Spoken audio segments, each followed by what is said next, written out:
안녕하세요. 우리 365한의원 원장 박성동입니다.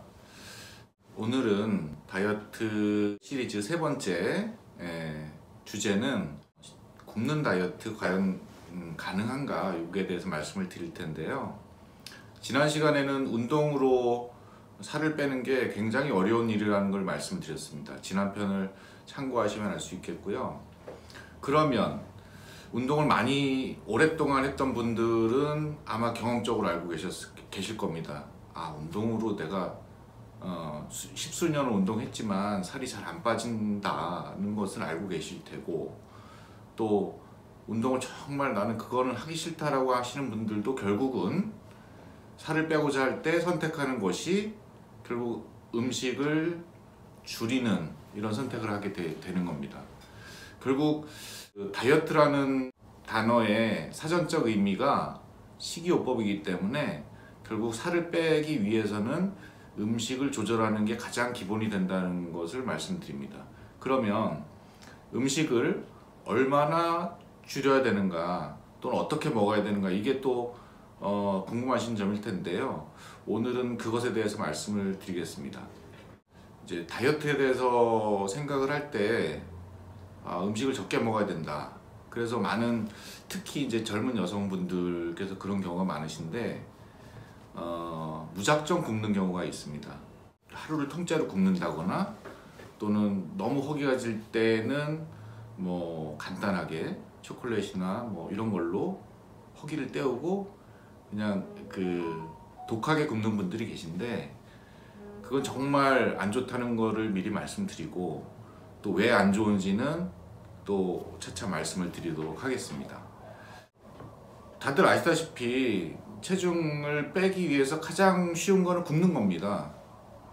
내 몸에 들어오는 칼로리를 확 줄이면 우리 몸은 기초대사량이라는 것, 숨쉬고 존재하는데 기본적으로 소모되는 칼로리가 있기 때문에, 여성은 1200에서 1400 킬로칼로리, 남성은 한 1800 정도 칼로리를 그냥 숨만 쉬고 있어도 소모하기 때문에, 아무것도 먹지 않으면 우리 몸은 어떻게 하냐면 지방을 분해하고 근육을 분해하고, 또는 저장해놨던 글리코겐을 꺼내 쓰면서 몸에 있는 에너지를 태우게 되니까 당연히 살이 빠지게 되죠. 그게 가장 쉬운 선택이지만 거기에는 또 주의해야 될 점이 있기 때문에 그것을 말씀드리려고 합니다. 보통 여성이 2000kcal를 하루에 섭취하게 되는데, 이것을 절반으로 줄였다. 내가 1000kcal만 섭취를 하겠다. 요것은 이제 통상적으로 우리가 다이어트 프로그램을 할 때 요거보다 더 줄이기도 하고 한 1300에서 1500kcal로 조절하기도 하는데, 어쨌든 내가 절반만 먹겠다고 한다면 하루에 그 칼로리 섭취와 소모의 차이가 1000kcal가 나기 때문에 일주일이면 한 7000kcal 되죠. 그러면 지난 시간에 말씀드렸다시피 지방 1kg을 빼는데 한 7700kcal를 소모하면 됩니다. 따라서 음식 섭취량을 절반으로 줄이면 일주일에 1kg 감량이 가능한 것이죠. 평소에 음식을 적게 먹던 사람은 이거보다 조금 덜 빠질 것이고, 아주 고도 비만이고 근육량이 많은 남자 같은 경우에는 이렇게 확 줄였을 때는 1kg가 아니라 일주일에 2kg도 확 빠집니다. 그러니까 남자들이 체중 감량이 좀 더 수월한 이유는 근육량이 많고 기초대사량이 많기 때문에 남성들이 살 빼기는 더 수월합니다. 음식 섭취량을 조절하는 것이 중요한데, 그렇다고 해서 한 끼만 먹고 나머지는 굶는다든지 이런 것은 절대 좋은 방법이 아닙니다. 가장 좋은 방법은 음식량을 절반으로 또는 3분의 2로 줄이되, 매 끼니 아침, 점심, 저녁을 일정하게 찾아 먹는 것이고요. 만약에 나는 아침을 안 먹는다, 못 먹겠다 하면 하루 두 끼를 일정한 시간에 일정한 양을 먹는 게 필요합니다. 다이어트에 있어서 가장 중요한 점은 일관성입니다. 먹지 않으면 살을 뺄 수 있습니다. 그러나 너무 안 먹거나 쫄쫄 굶는 다이어트는 절대 하지 마세요. 오늘만 사는 건 아니니까요. 굶는 다이어트가 결국 실패하는 이유, 왜 좋지 않은가에 대해서 말씀드리겠습니다. 이것은 이제 악순환의 늪에 빠지기 때문인데요. 그 첫 번째로는 음식 먹는 양을 너무 줄이거나 너무 불규칙하게 굶으면 우리 몸은 기초대사량이 떨어지고 또 근육 손실이 일어납니다. 그러면 근육이 적어지기 때문에 또 기초대사량은 더 줄어들고요. 이런 악순환에 빠지기 때문에 점점 그 살이 잘 빠지지 않는 체질로 변하게 됩니다. 말하자면 겨울잠을 자는 동물들이 동면을 할 때 기초대사량을 거의 10분의 1 이상으로 몇십 배를 줄이거든요. 아주 기본적으로 생존만 가능한 상태로 기초대사량을 줄이면서 살아남게 되는 것입니다. 사람 그렇게까지 갈 수는 없지만 대략 한 50% 정도, 한 4-50% 정도는 기초대사량을 줄인다고 합니다. 그러면 아까 말씀드렸던 그 기초대사량, 여성의 경우는 뭐 한 1200에서 1400 정도가 될 텐데, 이게 심하게 줄이는 경우에는 기초대사량을 뭐 700kcal까지 줄이게 된다면 결국은 적게 먹더라도 살이 찌지 않는, 그래서 나오는 얘기가 물만 먹어도 살이 찐다는 그런 체질의 사람이 탄생하게 되는 것이죠. 또 다른 악순환의 고리가 또 있는데요. 이 대사량이 줄면 굉장히 몸이 찌뿌둥해지고 피곤하고 의욕이 없어진다든지, 또는 만사가 귀찮다든지 짜증이 잘 난다든지 이런 문제가 생기거든요. 또는 집중력이 저하되고요. 이거는 대사량이 줄면 어쩔 수 없이 발생할 수밖에 없는데, 이렇게 되면 이제 결국엔 어떤 생각이 드나요? 이렇게 살아서 뭐하나, 이게 다 먹자고 하는 짓인데 내가 지금 뭐 하는 짓인가, 이런 자괴감에 빠지게 되죠. 그래서 참고 하다가 나중에 폭발을 하게 되는 거예요.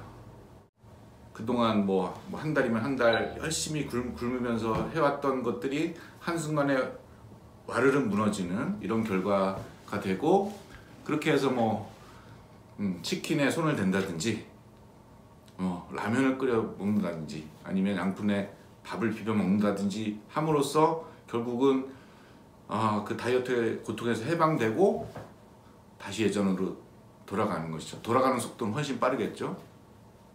그래서 그런 악순환을 많이 거친 분들은, 다이어트를 많이 시도하고 많이 실패하신 분들은, 저희가 이제 다이어트 클리닉을 할 때 설문에도 그런 항목이 있지만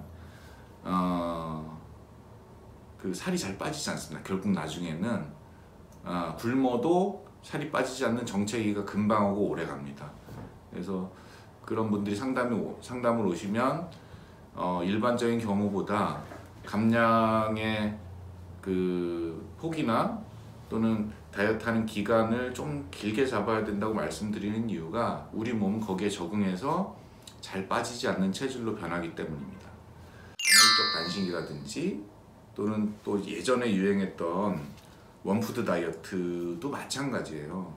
그게 우리가 평생 그렇게 간헐적으로 단식하면서 또 먹을 때는 왕창 먹고, 또는 원푸드 다이어트처럼 평생 고기만 먹고 또는 뭐 포도만 먹고 살 수 있다면 그렇게 해도 무방하지만, 그렇게는 살 수 없죠. 한국인이 밥도 먹어야 되고 면도 먹어야 되고 또 뭐 여러 가지 한 가지만 먹을 수는 없기 때문에, 그렇게 해서 다시 그 다이어트를 설사 성공해서 목표하는 체중에 도달했다 할지라도 다시 일상적인 식단으로 돌아왔을 때 결국은 요요가 금방 오게 되기 때문에 이와 같은 굶는 다이어트라든지 또는 뭐 원푸드, 간헐적 이런 것들이 결국에는 꾸준히 하는 어떤 일관된 삼시세끼를 꼬박꼬박 잘 챙겨 먹고 양만 적당히 조절하는 다이어트에 비해서는 실패할 확률이 훨씬 높은 것이죠. 그럼 왜 이렇게 작동하는지, 우리 몸이 왜 안 먹으면 기초대사량을 줄이고 왜 체지방으로 축적하고 이런 일을 할까요? 일정하게 매일매일 삼시세끼를 꼬박꼬박 잘 먹는 사람은 규칙적으로 또 씁니다. 몸에서 다 그 소모해내죠. 또 내일 아침에 또 먹을 테니까. 그렇지만 음식이 언제 들어올지 모르는 그런 패턴의 생활을 했던 경우에는 일단 음식이 들어왔을 때 그것을 열심히 저장해 놓죠. 잘 안 쓰고 저장해 놓고 또 내일 굶을 거니까. 그렇게 이제 시스템이 다르다는 것이죠.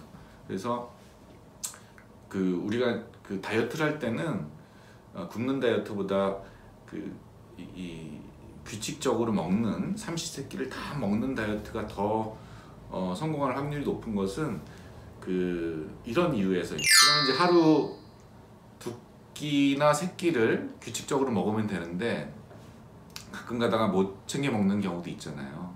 예, 뭐 일이 바빠서라든지 뭐 어쨌든 때를 놓친 경우가 있는데, 보통 이제 다이어트의 상식이라고 한다면 6시 이전에는 식사를 마쳐야 된다, 이런 게 이제 통념이잖아요. 그렇더라도 제 생각은 굶지 않는 것이 좋다고 생각합니다. 뭐 8시가 됐든 또는 혹은 11시가 됐든 조금이라도 요기를 하고 잠자리에 드는 것, 그런 습관을 들이는 것, 이게 더 중요하다고 보는데, 결국은 우리 몸이 쓸 때는 에너지를 충분히 소비해도 된다는 시그널을 주자는 것이에요. 그래서 뭐 만약에 오늘 안 먹고 시간이 늦었으니까 그냥 잔다, 그러면 내일 아침에 또는 내일 점심에 먹는 것들은 고스란히 아까 말씀드렸다시피 인간의 그런 습성이 있기 때문에 체지방으로 들어올 거예요. 예, 그 부분은, 그래서 요건 정리하자면 하루 규칙적으로 2끼 내지 3끼를 먹는 습관을 들여야 되는 것이고, 또 조금 늦더라도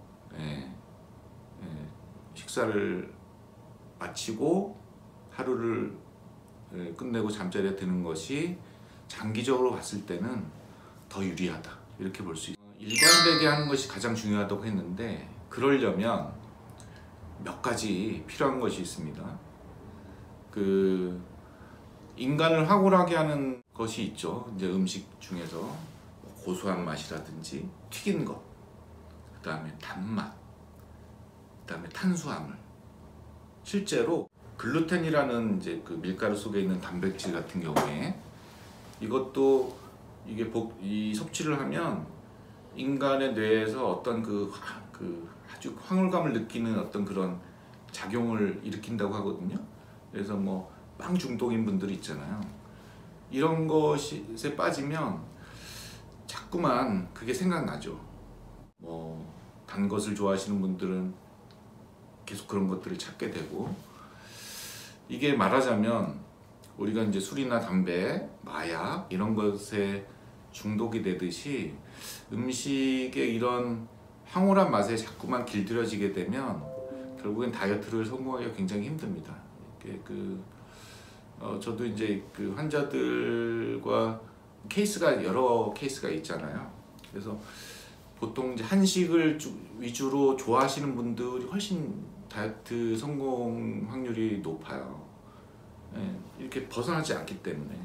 그런데 뭐 떡볶이, 피자, 햄버거, 고칼로리잖아요. 전부 다 고칼로리고 튀김, 이런 것들을 좋아하시는 분들은 아까처럼 음식량을 뭐 3분의 2 또는 2분의 1로 줄여서 다이어트 식단을 하게 되는데,